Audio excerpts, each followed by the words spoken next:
নমস্কাৰ, মই আপিল ৰহমান আৰু স্বাগতম জনাইছোঁ ইউটিউব চেনেললৈ। চ' আজি আমি পঢ়িম ক্লাছ 9ৰ মেথছৰ অনুশীলনী 13.52। যোৱা ভিডিঅ'ত 13.4 কৰিছোঁ, আজি আমি 13.5 কৰিম। চ' 13.5 অনুশীলনীটো আমি গোটেই কৰিম, লগতে ইয়াৰ ইম্পৰ্টেণ্ট যিখিনি MCQ থাকিব সেইখিনিও তোমালোকক মই দেখাই দিম, ঠিক আছে, কিয়নো তোমালোকৰ MCQ থাকে পৰীক্ষাত। চ' 1 নম্বৰ প্ৰশ্নটো কৈছে, চ' আমাৰ ইয়াত অকল ঘনকৰ বিষয়ে শিকিলে হৈ যাব। চ' ঘনকৰ বিষয়ে কেনেকুৱা ধৰণৰ, জাষ্ট চিম্পুল ফৰ্মুলা মই অংকটো কৰাই দিওঁতে মই তোমালোকক বুজাই গৈ আছোঁ। 1 নম্বৰ কৈছে যে এটা জুইশলা বাকচৰ জোখ 4 চেণ্টিমিটাৰ পূৰণ 2.5 চেণ্টিমিটাৰ পূৰণ 1.5 চেণ্টিমিটাৰ, এনে 12টা বাকচ থকা পেকেট এটাৰ আয়তন কিমান? চ' প্ৰথমে আমি এটাৰ আয়তন চেক কৰি লওঁ, তাৰপিছত 12 দি পূৰণ কৰিলে আমাৰ 12টা বাকচৰ আয়তন ওলাই পৰিব। চ' আমি 1 নম্বৰ সলিউশ্যনটো কৰি ল'ম। চ' 1ৰ সলিউশ্যন যিখিনি দিয়া আছে এইখিনি লিখি ল'ম যে গিভেন বা দিয়া আছে। কি দিয়া আছে? আমাক দিক দিয়া আছে, নহয় জানো? দিক দিয়া আছে, প্ৰথমটো হৈছে দিক, তাৰপিছতটো হৈছে প্ৰস্থ, তাৰপিছতটো হৈছে উচ্চতা। এনেকৈ দিয়া থাকিলে প্ৰথমটো দিক অৰ্থাৎ এল, তাৰপিছতটো হৈছে বি, তাৰপিছতটো হৈছে এইচ, ঠিক আছে। গতিকে প্ৰথমত দিয়া আছে দিক অৰ্থাৎ এল, এইটো দিয়া আছে 4 চেণ্টিমিটাৰ, বি অৰ্থাৎ প্ৰস্থ, বি এইটো দি আছে আমাক 2.5 চেণ্টিমিটাৰ, আৰু লাষ্টত দি আছে 1.5, গতিকে এইটো উচ্চতা হ'ব, আৰু উচ্চতা এইচ ইজ ইকুৱেল টু এইটো B, H is equal to the আছে 1.5 চেণ্টিমিটাৰ, ঠিক আছে। এতিয়া চাবা, এতিয়া আমি কি কৰিম যে আমি সূত্ৰত পেলাই দিম যে আমি জানো যে আয়তীয় ঘনকৰ যিহেতু এইটো দিক পূৰণ উচ্চতা এই টাইপৰ দিছে, গতিকে এইটো আয়তীয় ঘনক হৈ যাব, ঠিক আছে। গতিকে আয়তন ওলাব কৈছে, গতিকে আয়তীয় ঘনকৰ আমাৰ ফৰ্মুলা ইউজ কৰি দিওঁ। আমি জানো যে আয়তীয় ঘনকৰ, ঘনক মানে কিউব হয়, ঠিক আছে। আয়তীয় ঘনক এটাৰ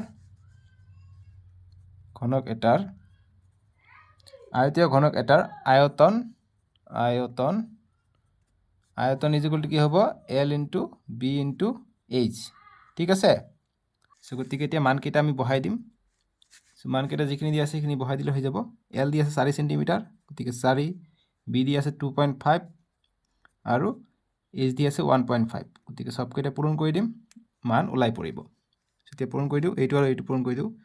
2.5 মানে 25 দি পূৰণ কৰোঁ, 1.5 মানে 15, দশমিকটো আমি পিছত বহাম। এনেকুৱা কৰিলে কি হ'ব? 5 5 গুণ 25, 5 হাত থাকে 2, 5 2 গুণ 10 2 12, 1 5 গুণ 5, 1 2 গুণ 2, 5 7 3। এতিয়া 4 দি পূৰণ কৰিব লাগিব, গতিকে 4 দি পূৰণ কৰোঁ।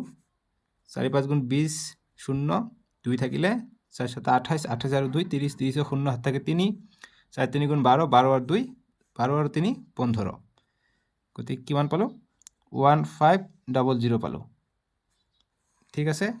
কেই ঘৰ আগত দশমিক আছিলে? ইয়াত 1 ঘৰ, ইয়াত 1 ঘৰ, 2 ঘৰ আগত দশমিক হ'ব, গতিকে 1টা 0 2টা 0, বা 1 ঘৰ 2 ঘৰ, ইয়াত হ'ব দশমিক, গতিকে চেণ্টিমিটাৰ আছিলে, গতিকে এইটোতো চেণ্টিমিটাৰ, এইটোতো চেণ্টিমিটাৰ। আগৰবাৰ আমি দুটাকে পাইছোঁ, সেইকাৰণে চেণ্টিমিটাৰ স্কুৱেৰ বুলি লিখিছোঁ। যেহেতু ইয়াত 3টা আছে, গতিকে চেণ্টিমিটাৰ কিউব হ'ব, অৰ্থাৎ কিউবিক চেণ্টিমিটাৰ হ'ব, ঠিক আছে। কিউব আহিব ওপৰত, বা ঘন কিউব বুলিও কয়। চ' গতিকে 15 ঘন কিউব পাম আমি ইয়াৰ আয়তনটো, গতিকে 15 চেণ্টিমিটাৰ কিউব। এতিয়া এনেকুৱা কিমানটা কৈছে? এনেকুৱা 12টা বাকচৰ কথা কৈছে। চ' এতিয়া 12টা বাকচ, আমি এটা বাকচৰ কালিহে পালোঁ বা আয়তন পালোঁ। চ' গতিকে লিখিম অতএব, বা লিখিব পাৰা যে অতএব এটা জুই চলাৰ কথা কৈছে, জুই চলাটো লিখি দিওঁ যে এটা জুই চলা বাকচৰ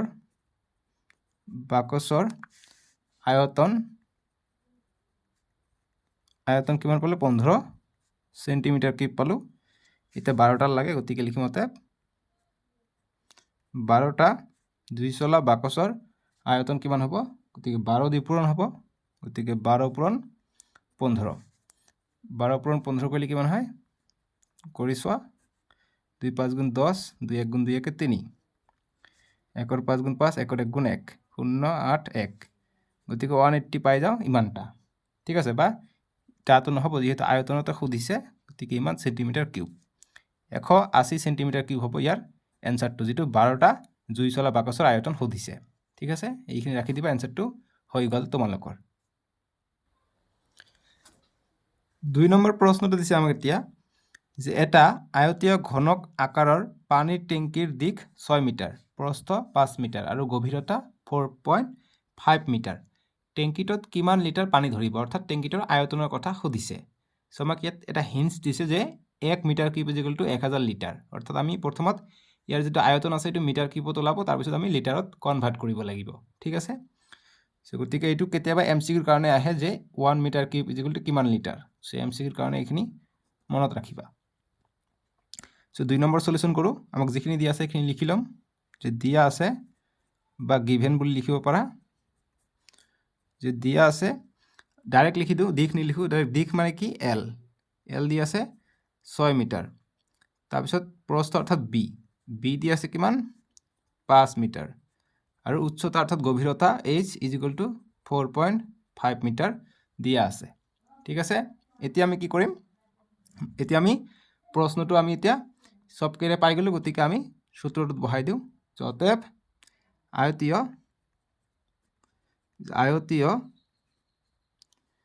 আয়তীয় ঘনক আকাৰৰ পানীৰ টেংকিৰ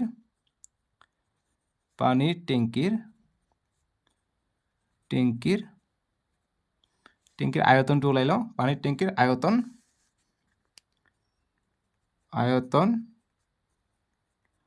আয়তনৰ সূত্ৰ হৈছে L * B * H simple formula ঠিক আছে সেটা নেক্সট কৰিম আমি এতিয়া L হৈছে 6 মিটাৰ B হৈছে 5 মিটাৰ আৰু H হৈছে 4.5 সো এতিয়া পূৰণ কৰি দিম নেক্সট লাইন কি হ'ব 6 5 গুণ 30 পূৰণ 4.5 এতিয়া 4.5 আছে মানে 45 আছে পূৰণ 30 দি কৰা গতি শূন্য এটা এক্সট্ৰা আহিব 3 5 গুণ 15 15 5 হাতত থাকে 1 3 4 গুণ 12 1 13 গতিকে 0 5 3 1 গতিকে 1 3 5 0 পালো 1 ঘৰ আগত দশমিক গতিকে 1 ঘৰ আগত দশমিক হ'ব গতিকে কিমান পালো আমি মানটো পালো 135 মিটাৰত আছে গতিকে মিটাৰ কিউব বা ঘনমিটাৰ বুলিও ক'ব পাৰি সো 135 ঘনমিটাৰ পালো সো গতিকে আমাক লিটাৰত এতিয়া এইটো কনভাৰ্ট কৰিব লাগিব ঠিক আছে কাৰণ কিমান লিটাৰ পানী ধৰিব হেতু আমাক খুদিছে টেংকিটোত সো গতিকে লিখিম এতিয়া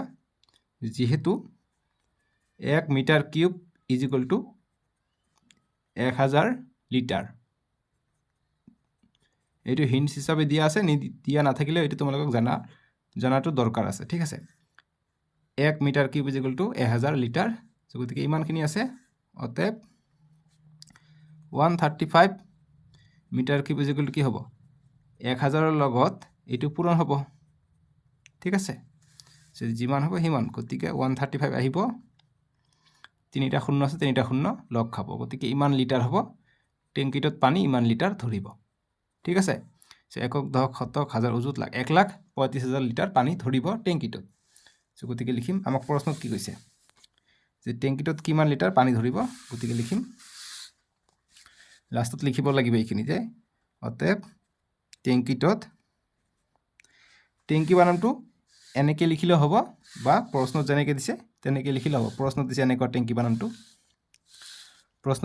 এনেকুৱা দিছে এনেকৈ লিখিলে হ'ব নো প্ৰবলেম ঠিক আছে সো গতিকে অতএব টেংকিটোত প্ৰশ্ন নিচিনাকে দিও এটো কঠিন ন টেংকিটোত পানী ধৰিব = 130 1,35,000 লিটাৰ ঠিক আছে সো এইখিনি আমাৰ সলিউশন হৈ গল বাস এইখিনি ৰাখি দিবা এতিয়া 3 নম্বৰ প্ৰশ্নটো আমি এতিয়া সলিউশন কৰিম সো আমি যিবিলাক প্ৰশ্ন কৰিছে 1 নম্বৰ 2 নম্বৰ 3 নম্বৰ এতিয়া কৰিম এটিও সহজ এইবিলাক আগত 2 নম্বৰ কাৰণে আহিছিলে কিন্তু এতিয়া তোমালোকৰ এইবিলাক এমসিকিউৰ কাৰণে কিন্তু আহে এইবিলাক প্ৰশ্ন ঠিক আছে গতিকে এইবিলাক মান অকমান খলাই দিব কিন্তু নিয়ম একেটা মতে আমাক এনসাৰখিনি কৰিব লাগিব এমসিকিউ যেটো হ'ব option A B C D থাকিব তাৰ ভিতৰত এটা এনসাৰ হৈ যাব সো 3 নম্বৰটো আমাক কৈছে যে এটা আয়তীয় ঘনক আকাৰৰ পাত্ৰৰ দিক অৰ্থাৎ L 10 মিটাৰ প্ৰস্থ 8 মিটাৰ উচ্চতা দিয়া নাই এতিয়া কৈছে 380 ঘনমিটাৰ জুলীয়া পদাৰ্থ ধৰিবলৈ পাত্ৰটোত উচ্চতা কিমান হ'ব লাগিব অৰ্থাৎ পাত্ৰটোৰ আয়তন দিয়া আছে 380 ঘনমিটাৰ এতিয়া উচ্চতা ওলাব লাগিব তাৰে পৰা নিশ্চয়কৈ ওলাব পাৰিম সো গিভেন বা দিয়া আছে কি দিয়া আছে দিক দিয়া আছে অৰ্থাৎ এল দিয়া আছে কিমান 10 মিটাৰ তাৰপিছত বি অৰ্থাৎ প্ৰস্থ দিয়া আছে কিমান 8 মিটাৰ আৰু উচ্চতা দিয়া নাই এইচটো দিয়া নাই এইটো প্ৰশ্নবোধক লিখি দিলোঁ আৰু আয়তন দিয়া আছে গতিকে অতএব ডাইৰেক্ট লিখিব পৰা অতএব আয়তন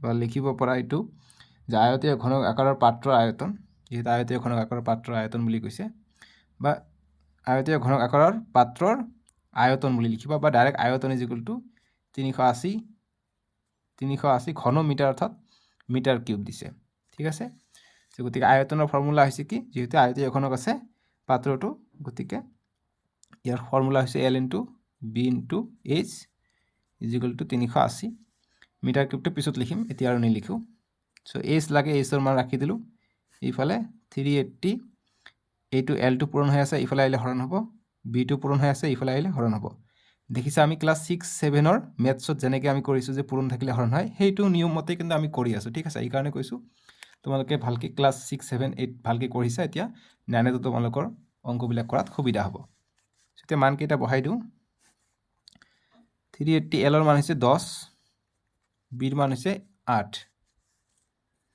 এইটো শূন্য কাটিব পাৰি এতিয়া 2ৰে কাটিলে 2 4 গুণ 8 2ৰে কাটিলে 2 1 গুণ 2 2 9 গুণ 18 এতিয়া 19/4 পালোঁ এতিয়া ভাগ কৰি দিওঁ 19ক 4ৰে ভাগ কৰি দিলে 4 4 গুণ 16 কিমান বাকি থাকিলে 3 এতিয়া নেক্সট নাযায় 0.0 4 7 28 2 আহিলে 0 দিব পাৰোঁ 4 5 গুণ 20 গতিকে 0 পাই গ'লোঁ গতিকে এনসাৰটো কিমান পালোঁ 4.75 গতিকে নেক্সট এইটো এইচ আহি আছে গতিকে এইটো কৰিলে 4.75 পালোঁ গতিকে মিটাৰত আছে যেহেতু দিক প্ৰস্থ উচ্চতা এইবিলাক অকল মিটাৰ যেতিয়া আয়তন ক'ব তেতিয়াহে ঘনমিটাৰ হ'ব গতিকে সেইটো অকল মিটাৰত থাকিব তোমালোকে চাবা ইয়াত মিটাৰ কিউব আছিলে ইয়াত কি থাকিব ইয়াত মিটাৰ থাকিব L মিটাৰ B টো মিটাৰ গতিকে ইয়াৰ পৰা ইয়াৰ এটা কটা যাব অৰ্থাৎ 3টাৰ পৰা 2টা কটা যাব সেইকাৰণে অকল কি থাকিব মিটাৰ থাকিব সেইকাৰণে মিটাৰটো আমি লাষ্টত এনেকৈ দিম বাছ হৈ যাব এইটো আমাৰ এনসাৰ বুজি পালা বা প্ৰশ্নটো যি কৈছে লাষ্টত যে পাত্ৰটোৰ উচ্চতা কিমান হ'ব গতিকে লিখিব পাৰা যতে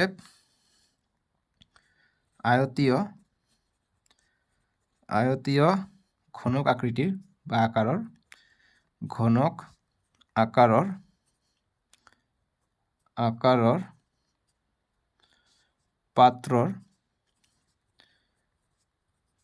পাত্ৰৰ উচ্চতা সমান কিমান হ'ব 4.75 মিটাৰ ঠিক আছে লিখিব পাৰা যে অতএব আয়তীয় ঘনক আকাৰৰ পাত্ৰৰ উচ্চতা 4.75 মিটাৰ বাছ এইখিনি কৰিবা এনসাৰ হৈ গ'ল এতিয়া 4 নম্বৰ প্ৰশ্নৰ আমি এতিয়া সলিউশন কৰিম 4 নম্বৰ প্ৰশ্নটো কি কৈছে পঢ়া তোমালোকে 8 মিটাৰ দিক 6 মিটাৰ প্ৰস্থ আৰু 3 মিটাৰ গভীৰ এটা আয়তীয় ঘনক আকাৰৰ গাঁত খান্দিবলৈ কিমান খৰচ পৰিব নিৰ্ণয় কৰা যদিহে প্ৰতি ঘনমিটাৰ খান্দোতে 30 টকা লাগে সো প্ৰতি ঘন অৰ্থাৎ 1 ঘনমিটাৰ খান্দোতে 30 টকা খৰচ হয় গতিকে আমি প্ৰথমে চাই লওঁ কিমান ঘনমিটাৰ আছে তাৰপিছত তাৰ লগত 30 দি পূৰণ কৰিলে আমাৰ মুঠ খৰচটো ওলাই পৰিব ঠিক আছে 4 নম্বৰ সলিউশন আমি নিশ্চয়কৈ ধুনীয়াকৈ কৰিব পাৰিম যিসকলে এতিয়ালৈকে চেনেলটো সাবস্ক্ৰাইব কৰা নাই সাবস্ক্ৰাইবটো কৰি ল'ব আৰু ভিডিঅ'টো লাইক কৰি দিবা ঠিক আছে আমাক যিখিনি দিয়া আছে এইখিনি প্ৰথমত আমি লিখি ল'ব লাগিব ঠিক আছে গতিকে দিয়া আছে বুলি লিখি লওঁ দিয়া আছে L দিয়া আছে অৰ্থাৎ দিক দিয়া আছে লিখি দিওঁ যে দিক অৰ্থাৎ L দিয়া আছে কিমান 8 মিটাৰ আৰু প্ৰস্থ অৰ্থাৎ B দিয়া আছে প্ৰস্থ অৰ্থাৎ B এইটো দিয়া আছে 6 মিটাৰ আৰু উচ্চতা দিয়া আছে কিমান উচ্চতা অৰ্থাৎ H দিয়া আছে আমাক কিমান 3 মিটাৰ গভীৰ মানে এইটো উচ্চতা হ'ব তলফালে গৈছে গভীৰতা আহিছে ঠিক আছে গতিকে সেইটো উচ্চতাৰ ফালে গৈ পৰিব সো এতিয়া আমি আয়তনটো ওলাই লওঁ যতে আয়তীয় ঘন আকাৰৰ বা ঘনক আকাৰৰ গাঁতৰ কথা কৈছে, গতিকে গাঁত লিখিম যে গাঁতৰ আয়তন ইকুৱেল টু আমাৰ সূত্ৰ একেটাই হ'ব, L into B into H. গতিকে L হৈছে 8, বি হৈছে 6 আৰু এইচটো কিমান 3 মিটাৰ দি আছে। এইকেইটা পূৰণ কৰি দিম, আমাৰ এনচাৰ ওলাই পৰিব। তেতিয়া কৰা 8 6 গুণ 48, 48 পূৰণ 3, 3 8 গুণ কিমান হৈ যায়, 3 8 গুণ হৈ যায় 24, 24ৰ 4 হাত থাকে 2, 3 4 গুণ 12, 12 আৰু 2 14, গতিকে 144 মিটাৰত আছে। গতিকে এইটো আয়তন, গতিকে মিটাৰ কিউব হ'ব। ঠিক আছে, গতিকে 144 মিটাৰ কিউব পালোঁ আমি আয়তীয় ঘনক আকাৰৰ গাঁতৰ আয়তন। এতিয়া খৰচটো ওলাম আমি, যিহেতু প্ৰতি ঘন মিটাৰত, অৰ্থাৎ যিহেতু 1 ঘন মিটাৰত খৰচ কিমান, বা 1 ঘন মিটাৰ খান্দোতে